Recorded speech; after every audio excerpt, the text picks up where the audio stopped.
नमस्कार दोस्तों जो रामायण है और महाभारत है, इसके कई प्रसंग हमने पहले अलग अलग रूपों में प्रस्तुत किए हैं, आपसे आपस में बांटे हैं।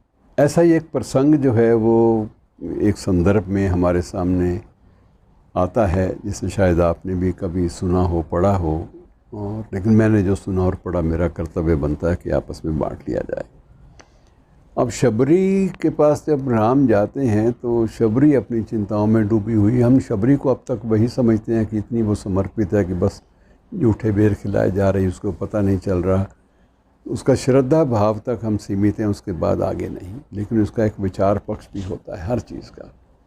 जैसे भ्रमर गीत एक परंपरागत भ्रमर भंवरे का गीत है, जिसमें सिवाय प्रेम के और कोई संदेश नहीं होता, लेकिन उसमें द्वैत अद्वैत न जाने कितने ही दर्शन शास्त्र के प्रसंग जो हैं वो छिपे पड़े हैं।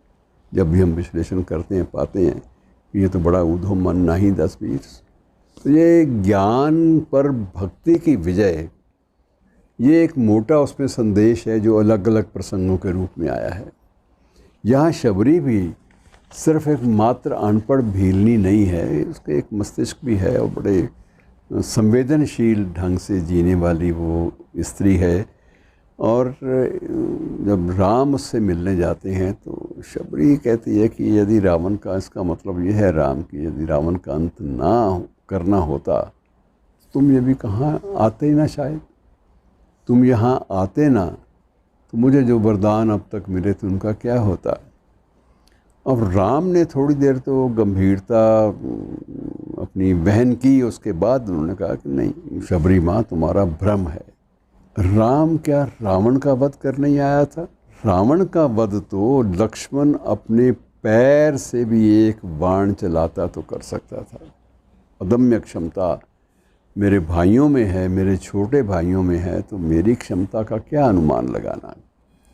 राम अगर हज़ारों कोस चलकर इस गहन वन में आया है तो केवल तुमसे मिलने आया है, ताकि हज़ारों वर्ष बाद, और उसका उद्देश्य है, राम इसलिए तुमसे मिलने आया है कि हज़ारों वर्ष बाद जब भी कोई पाखंडी भारत के अस्तित्व पर प्रश्न चिन्ह खड़ा करे तो इतिहास चिल्लाकर उत्तर देगा कि इस राष्ट्र को एक क्षत्रिय राजा राम और उसकी भीलनी माँ ने मिलकर गढ़ा था।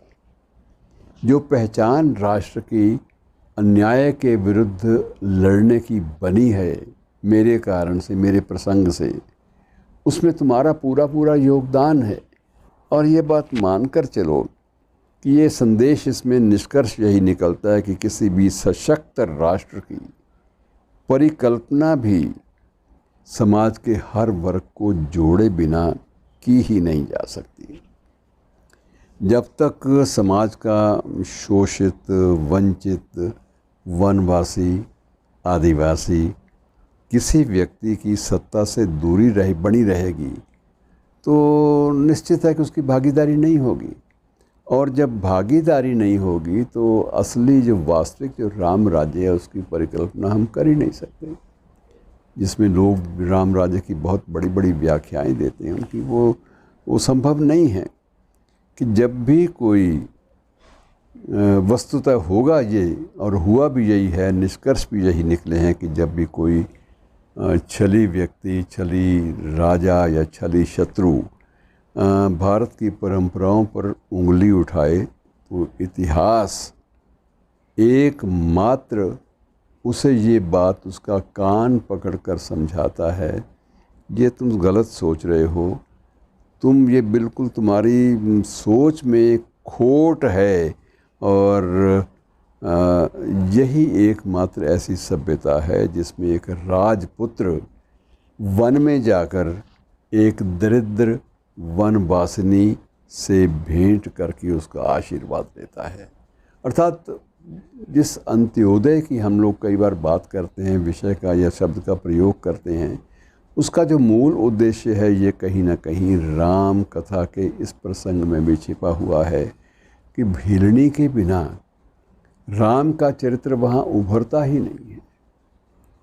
उसको उभारना है तो उसमें जटायु भी चाहिए, भीलनी भी चाहिए, वनवासी लोग भी चाहिए, ऋषि भी चाहिए, मुनि भी चाहिए, अर्थात हर वो पहलू इस सभ्यता का, इस हमारे इतिहास का हर वो पहलू चाहिए जो अब तक वंचित है, उपेक्षित है। उन सब को लिए बिना इस समग्र राम राज्य वाले भारत की कल्पना नहीं की जा सकती, और जब तक वो कल्पना नहीं की जा सकती तब तक ये बात नहीं बनेगी। तो इसलिए भीलनी माई ये मन में भावना ना लाओ कि मैं केवल रावण का वध करने के लिए संयोगवश यहाँ आ गया। मैं जब भी तेरे पास आया हूँ यही भावना लेके आया हूँ कि मैं अपने संकल्प की पूर्ति में तुम्हारी भागीदारी भी चाहता हूँ, तब मेरा संकल्प पूरा होगा। शुक्रिया।